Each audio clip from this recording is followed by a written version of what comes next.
Hey guys, so today I will be talking about what the differences are between a veterinarian and a licensed or certified veterinary technician. I will mainly be talking about the differences in education, but I will also be briefly talking about the certifications and what is done in the clinic. So first, let's discuss just the basic differences that most of you probably already know between the vet tech and the vet. And one of the major differences is what they do. Vet techs are like the nurses and the vets are the doctors. Often they can perform many of the same tasks, but there are many tasks that the vet tech cannot complete alone.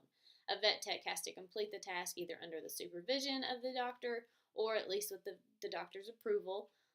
The vet, however, is the one responsible for treating the patient, and they can do whatever is appropriate to ensure this gets done, especially if they own their own clinic, then they determine when it's going to be done, how it's going to be done, and why it's going to be done. And then as for education, a vet tech requires at least an associate's degree and also has to obtain further certifications, which we will talk about in more depth shortly. And a vet requires a doctoral or professional degree, and they also have to obtain further certifications. According to the Occupational Outlook Handbook, veterinary technician job outlook is expected to increase by 19%, and the veterinary job outlook is expected to increase by 9%, both of which are considered above average. Now we will dive further into education requirements. I'm going to start with the vet tech requirements since these are probably the requirements most of us know the least about. The main thing to keep in mind with this is that the requirements to become licensed are going to be different for each state, and many states do not require someone to be a licensed vet tech in order to work in the clinic. With that being said, in order to become licensed, you have to be at least 18 years old, and most states require you to obtain at least an associate's degree from an AVMA accredited program. At these programs, which most often are offered at a college, you should enroll in courses that teach basic animal nursing care.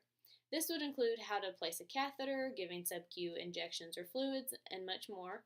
You should also learn anesthesia training, including how to monitor under anesthesia and what to do if something were to go incorrectly. And a lot of times they will also teach you how to put a pet under anesthesia. And you should also learn biochemistry, vet anatomy, and physiology, surgical nursing for animals, animal diseases, vet pathology, and pharmaceutical training. Once you've completed at least your associate's degree, you should then move forward and take the Veterinary Technician National Exam. This is a 4-hour, 200 multiple choice question exam that should test the tech on that they have entry-level knowledge of the duties that they are asked to perform in a clinic or hospital. Once this is completed, you will become either a certified, registered, or licensed vet tech, depending on which state you live in. Once you take the VTNE and begin to work in a clinic, you are expected to get continuing education hours, which I will discuss in depth in a few more slides.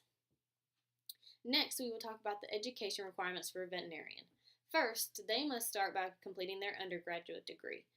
What someone chooses to get their undergraduate degree in often does not influence vet school's decision, but there should be a strong focus in biological and physical sciences.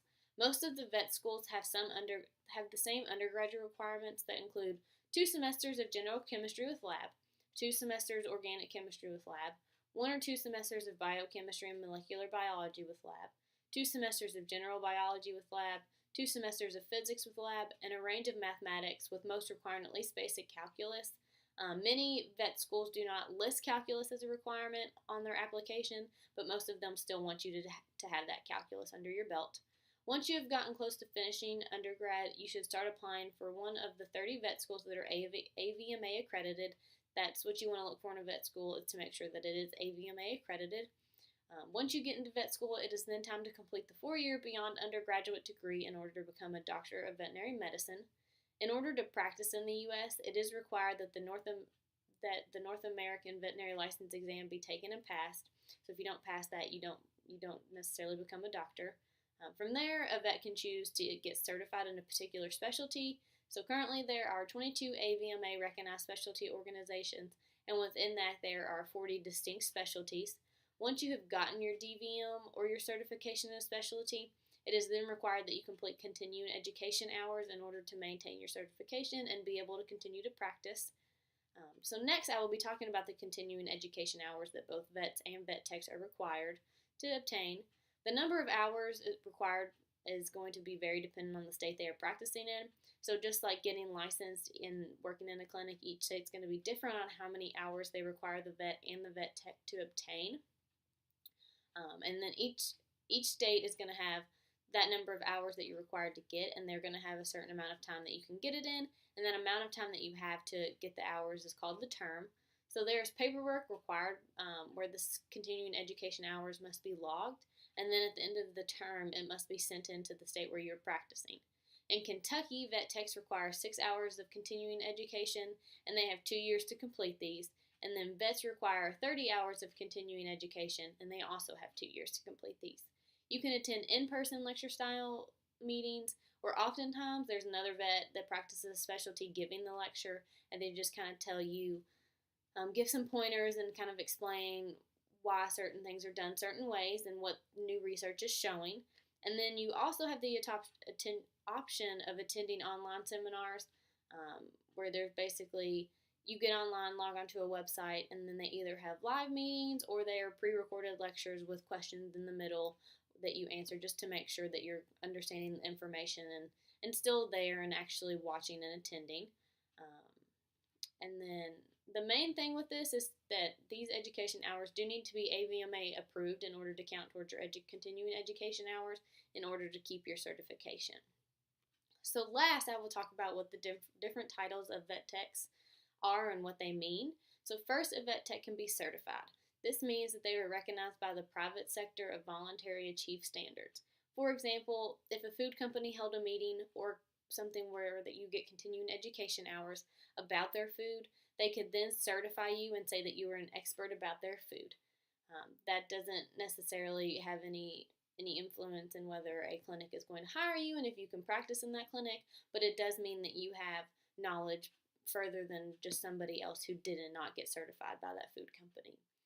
Next, a vet tech can be licensed. This means that they have been given permission to do something as given by an authority. What this implies is that someone without the license would not be given the permission to do whatever the task is. Last, a vet tech can be registered. What this refers to is the keeping of lists of practitioners by a governmental agency. It is different from getting licensed because criteria for registration may not exist, and it's not going to be the same necessarily across the board from state to state. And like I said before, none of these titles are required in some states for someone to practice in a clinic. Each state is going to be independent and has their own laws on whether a tech needs to be licensed, certified, registered, or none of the above. So in conclusion, I will be showing 2 short videos just to reiterate what vet techs and vets do, showing what the education allows you to do and kind of what gets done in the clinic. So just to kind of reiterate, vet techs go into rooms first, they get a history from the client, they obtain any samples required by the doctor for that visit, including urine samples, fecal samples, blood for heartworm tests, and then they do set those up. Vet techs can also perform dentals while a client or a patient is under anesthesia, and they also do much more. The vets perform the surgeries, including spays and neuters. They analyze the samples and kind of go over them just to make sure the vet techs didn't miss anything. They actually perform the exams, give the vaccines, and then they also do much more. And both are critical in having a clinic operate efficiently. And then I hope you all enjoy, and thank you very much.